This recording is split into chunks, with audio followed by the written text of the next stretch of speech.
आपका पीछा छोड़ देगा। आप दलित हैं, पिछड़े हैं, तो वहां भी आपको परेशान किया जाएगा। और इस देश में राष्ट्रपति भी दलित बन जाता है या जज भी बनता है तो कोई उस पर जूता चला देता है। तो ये जातिवादी लोग आपको परेशान करेंगे, लेकिन इससे परेशान होने की जरूरत नहीं है। आपको डटे रहना है। ये लड़ाई दिमागी लड़ाई है। आपको न परेशान होना है, न आपको घबराना है, और न आपको उसके बदले में अपनी जान देनी है। उससे लड़ना है अंतिम समय तक। सबको एक ही जीवन मिला है, सभी हार मांस के बने हैं, कोई पत्थर और लोहे का नहीं बना है। आपकी लड़ाई मानसिक लड़ाई है। मैं बहुत दुखी होता हूँ जब मैं पत्रकार हूँ, मैं रोज खबरें बनाता हूँ, जब बहुजन समाज का गरीब हो, चाहे कलेक्टर हो, चाहे एसपी हो, चाहे डीएम हो, जब उनको प्रताड़ित किया जाता है। और जान लीजिए आज के समय में क्या हो रहा है। अब जो गरीब है, जैसे मेरी माँ मजदूरी करती थी खेतों में, मेरी माँ बकरी पालती थी, मजदूरी करती थी, हम लोग दिन भर मकई काटते थे, प्याज खाते थे, आलू काटते थे, तो हमको ना बड़ा अच्छा कहता था, अरे बड़ा अच्छा लड़का है, क्योंकि हम टाइम पे जाकर मजदूरी करते थे। लेकिन जब हम पढ़ लिख गए और उसके बराबर में बैठने लगे और जब बात करने लगे तो उसके पेट में दर्द होता है। तो आप उसका गाड़ी चलाइए, मजदूरी कीजिए, उसके आगे पीछे कीजिए, उसका तीमारदार कीजिए, उसका झाड़ू बहारू कीजिए, उसके लिए खाना बनाइए, सेवा का काम कीजिए।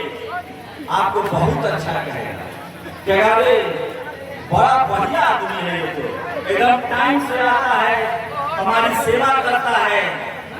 हो सकता है आपको साथ में खाना भी खिलाएगा, लेकिन जैसे उसको पता चल जाएगा कि इसका बेटा तो कलेक्टर, डीएम, पत्रकार और बिजनेसमैन बन गया, तो पेट में दर्द होने लगता है। उसको लगता है कि अब हमारा काम कौन करेगा, हमारे आगे पीछे कौन करेगा, कि तो हमारे बराबर की कुर्सी पर बैठने वाला बन गया है।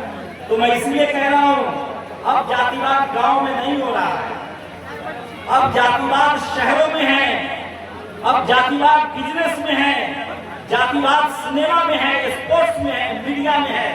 आपका बेटा जज बन जाएगा कब जातिवाद होगा, आपका भाई नेता बन जाएगा कब जातिवाद होगा। आप बड़ी बड़ी नौकरियों में जाएंगे जहां पैसा है, सम्मान है, बड़ी बड़ी गाड़ियां हैं, तब आपके साथ जातिवाद होगा। इस देश के जो जातिवादी सोच के लोग हैं वो हमें मारना नहीं चाहते हैं मेरे भाई। अगर मारना चाहते तो मार के नदी में फेंकवा देते। वो चाहते हैं कि इस देश का 90% 85% लोग लाचार, बेबस और गरीब रहे और वो फ्री का काम करे, मुफ्त का काम करे, 2000 रुपए में हमारी गुलामी करे, बंधुआ मजदूरी करे। इसलिए इस गरीबी से, इस मजदूरी से निकलने का एक ही रास्ता है और कोई रास्ता नहीं है दुनिया में।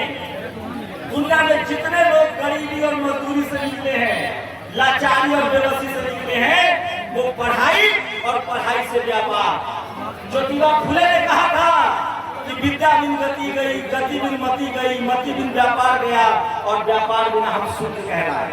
और सुन लीजिए, इस देश का दलित पिछड़ा सब काम करता है। सड़कें हम बनाते हैं, खेती हम करते हैं, मवेशी हम पालते हैं, सारा मेहनत का काम। 50 डिग्री टेम्परेचर में हमारे बाप दादा, हमारे भाई ठेला चलाते हैं, रिक्शा चलाते हैं, फल बेचते हैं, सारा मेहनत का काम हम लोग करते हैं। लेकिन जानते हैं हमको एक काम नहीं करने आता है, क्या?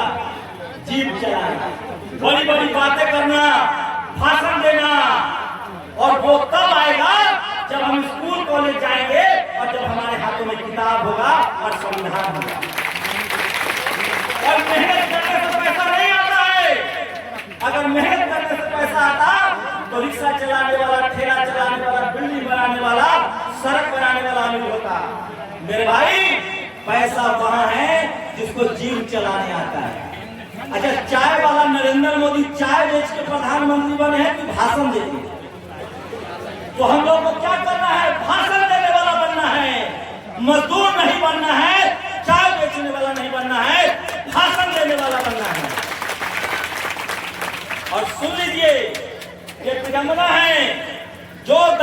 दूसरा नेता बन जाता है उसको ये लोग बेईमान कहता है। कर्पूरी ठाकुर बेईमान थे, लालू यादव बेईमान थे, रामविलास जी बेईमान थे, अब बाकी सब ईमानदार है। क्यों कहता है? ताकि कोई दूसरा न बन पाए। अरे हम लोगों ने तो वो दौर देखा है, आपसे थोड़ा ही कम उम्र होगा हमारा। हमारे गांव में आते थे जातिवादी और कहते थे कि अच्छा बेटा के पढ़े पागल हो गए, ये होता था। हमारे पिता भी कहते थे कि पढ़ने नहीं जाने देंगे, तुम चलो हमारे साथ मजदूरी करना। हम कहते नहीं, पढ़वे करेंगे और दिल्ली में पढ़े। ये लोग हैं, जब गरीब शोषित वंचित महिलाएं जब प्रसव होता था तो उसको डॉक्टर के यहाँ नहीं जाने देते थे, उसको गोबर बना के घेर के और छेड़ी वहीं चलाते थे। माँ का पहला दूध नहीं पीने देते थे।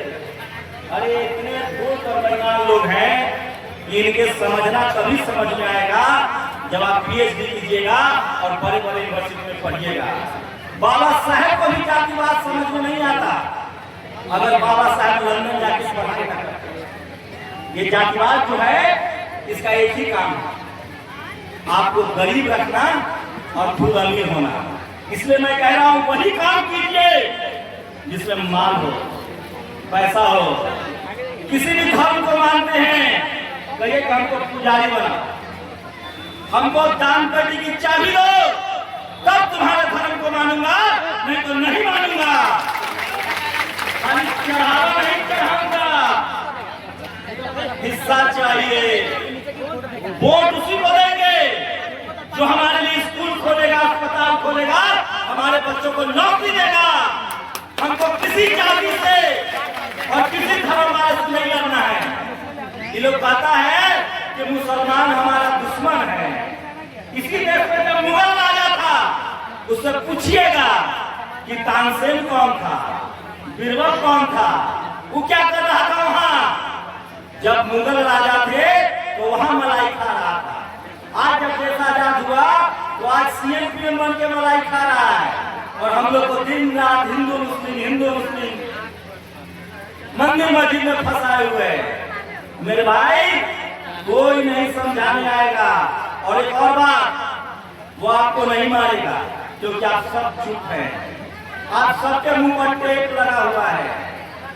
वो मुझे मारना चाहता है क्योंकि मैं उसके सामने बोलता हूँ, रोज बोलता हूँ और चीख के बोलता हूँ। क्योंकि मैंने कसम खाई है, मैंने प्रतिज्ञा ली है कि मेरी जिंदगी बदली है बाबा साहब की वजह से। मेरे सर पर छत है बाबा साहब की वजह से, मेरे घर पर कपड़ा है, खाना है बाबा साहब की वजह से। ये जिंदगी बाबा साहब के नाम पर कुर्बान है।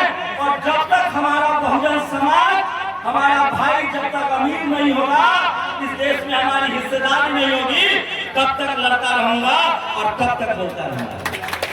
और ये लड़ाई तलवार से नहीं लड़ी जानी है, ये लड़ाई बंदूक से नहीं लड़ी जानी है, ये लड़ाई कलम से लड़ी जानी है, कलम से।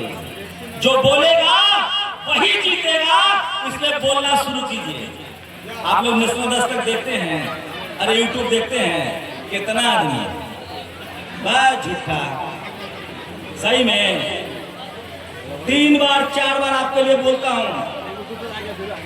मेरी कोशिश है कि इस देश का हर आदमी आंख में आंख डालकर अपने अधिकार के लिए, अपने सम्मान के लिए जाइएगा ना थाना में और 4 लाइन अच्छा से अंग्रेजी बोल दीजिएगा ना, तो थानेदार साहब कुर्सी देंगे आपको।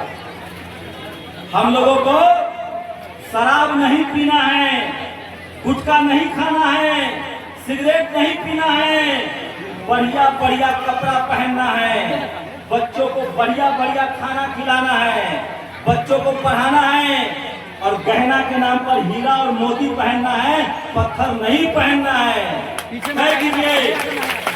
ये लड़ाई बेहतर जीवन की है, बेहतर घर की है। अपने लिए आप लोग ताली मारिए। अगर आप आज 45 डिग्री टेम्परेचर में बैठे हुए हैं तो आप लिख लीजिए, आप में से शायद ही कोई होगा जो ठेला रिक्शा चलाता होगा और मजदूरी करता होगा। आप इसलिए हम बैठे हुए हैं क्योंकि आप पढ़े लिखे लोग हैं, आप जागरूक लोग हैं,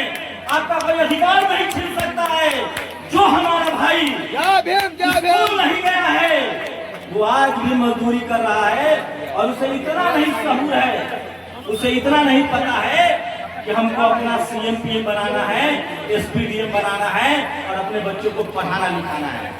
तो एक जिम्मेदारी हम लोग की और है, अपना भी पेट भरना है, अपने बहन बेटियों को भी पढ़ाना है, अपने बच्चों को भी पढ़ाना है। और बाबा साहब ने हमें एक जिम्मेदारी और दी, हमें उन भाइयों का भी हाथ थामना है।